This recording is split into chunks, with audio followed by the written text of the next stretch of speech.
السلام عليكم ورحمة الله وبركاته. وحشتوني وحشتوني وحشتوني. هنستهل النهارده حلقتنا دي ببركة بسم الله الرحمن الرحيم. اللهم لك الحمد كما ينبغي لجلال وجهك وعظيم سلطانك، ونشهد أن لا إله إلا الله وحده لا شريك له، له الملك وله الحمد، يحيي ويميت وهو حي لا يموت. ونشهد جميعا بأن سيدنا النبي محمد رسول الله صلى الله عليه وسلم. أما بعد، سؤال من أخ عزيز بيقول لي: أنا عايز أطير الحمام في البلكونة بدل ما هو محبوس. طب اللي قلقك؟ قال لي: يا باشا أنا خايف لا يضيع. حمامه حيطي، وكلمة حيطي هو معناه إنه حمام متربي في البلكونة، بس هو خايف لا يضيع. أولا عايزك تفرخ الحمام ده الأول، عايزك تفرخ الأصوص دي الأول، وبعدين تاني مرحلة بعد الفرخ طيران الأصوص دي، طيران الزغاليل ولادهم في المكان. يبقى أول مرحلة أنت من الموضوع كله نفسك تسيب الأصوص الكبيرة، نفسك تسيب الأصوص الكبيرة، تروح وتيجي وتعيش وتلبت في المكان. حاضر. أول هام باخد منهم جوز زغاليل. يعني دلوقتي أنا هكلمك على قص وأنت نفذ في الباقي. عندي جوز كبير عايز أسيبه في البلكونة، سايب يطلع وينزل، ممتاز. لو سيبت الجوز أنا بقلق لا يضيعوا، جميل. يتنطروا، جميل. يحصل خبط ورزع عربية في الشارع، واد بحاجة واحدة بتنفض، الجوز يضيع، جميل. إيه اللي بعمله؟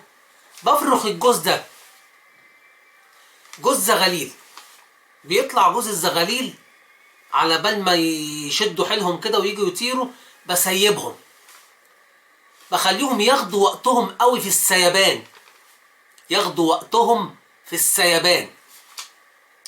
بعد ما ياخدوا وقتهم في السيبان ويبقوا ولاد المكان اللي اتربوا فيه واتولدوا فيه وعششوا فيه وتمام التمام، وياخدوا عين، ابتدي افتح للقص الكبير، ابتدي افتح للقص الكبير. ايه اللي بيحصل؟ القص الكبير شايف عياله وعارف ان دول عياله، بس خلاص ناطرهم من الحسبة كده، ماشي، وفارخ العش التاني، وعنده زغلولين حلوين بطش كده، وانا فتحت عليه. مفيش قولة تفتح عليه وهو وحظه، ده هيقعد عشان خاطر شايف عياله موجودين، وهيقعد عشان خاطر عنده عيلين.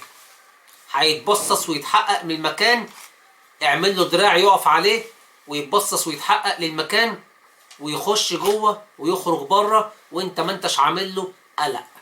احنا بنقعد الحمام الحيتي الكبير كده، ومش كل الحمام الحيتي اللي بيقعد. في حمام حيتي بيديك الخازوق ويطلع على السحاب، وصلت؟ بيديك الخازوق المغري ويطلع على السحاب، يروح يذيع يمشي. فاحنا كنا بنقول ايه بقى؟ ناخد جوز نسيبه ونقعده على 2 بطش حلوين كده. اول ما يحلوه كده نبتدي بقى نفتح عليه القفص العين، يجي يخرج بره نهزه تاني يخش على جوه، نرمي له كلفه سنه، نأخده على انه يشرب ويخش تاني، ياكل لقمتين ويخش تاني، فاهم؟ نفطره وندخله تاني. جوز الزغاليل بقوا خلاص ذكر وانتايه كده، بقوا هيعملوا مع بعض كونتاكت كده، هيقفوا مع بعض. ما هو الحمام خلي بالك، كنت بعمل حاجة في منتهى الجمال، بس مش عارف انتوا هتفهموها ولا لأ، بس عايز غاوي محترم قوي ودماغه فايقالي. جوز الزغاليل ولاد الأصل اللي أنا عايز أسيبهم، كنت بخليهم ياكلوا على الباب، على باب أهاليه، ببقى قافل القفص، دول بياكلوا جوه طرف الباب ناحية الباب، ودول بياكلوا بره على مسطبة الباب في نفس التوقيت. ركزوا،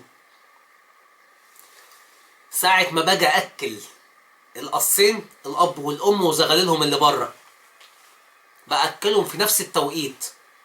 بحط للقص الكبير جوه الاكل قرب الباب، وبحط مكلف بره، المكلفين جنب بعض، اللي يفرق ما بينهم ان الباب مقفول. تمام. بفضل على كده فتره، اتعودوا على شكل بعض بنفس المنظر. الاربع حتت الاهالي والعيال اتعودوا على نفس الموضوع ده، والاكل والصرع على الاكل والكلام ده على نفس النمط في نفس التوقيت. تمام.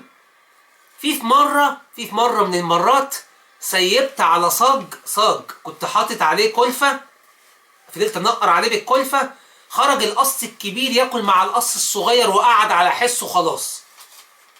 ليه؟ قعدت يجي شهر على بال ما العيال الصغيره كبرت وبقت شبابات وكتمت، بياكلوا قدام دول ودول بياكلوا قدام دول في نفس التوقيت. فخدوا حنوا لبعض، خدوا على صرعة الأكل وقعدوا بعض.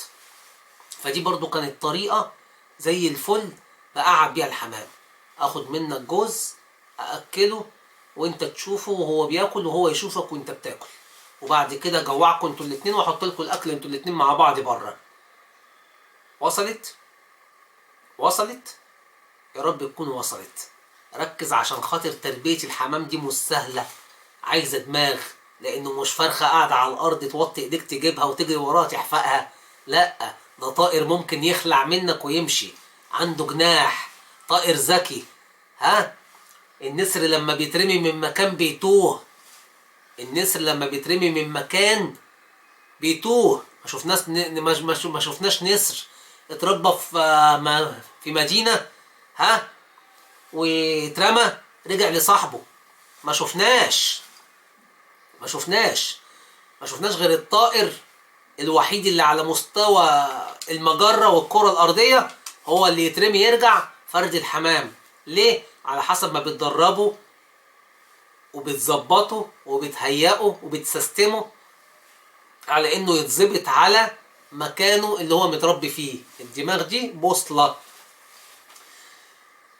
ماشي. واحد كان بيقول لي سجن الحمام في اقفاص. بص يا باشا، الحمام بيحتاج يسيب، يتسيبه يطير في السماء، يتسيبه يطير في أوضة.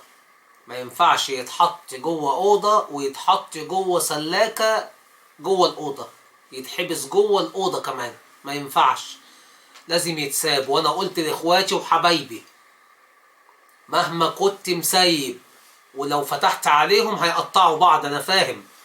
قلت لك افتح على عينين 3. تمام؟ افتح وامشي، افتح وانزل وشوف حالك، افتح على جوز وانزل شوف شغلك. كل يوم افتح على جوزين، او لو هيقطعوا بعض الجوزين افتح على جوز وانزل شوف شغلك. بس ما يكونش جوز بايض لا يحصل حاجة تزعلك، الا وهي يسيبوا البيض يسقع.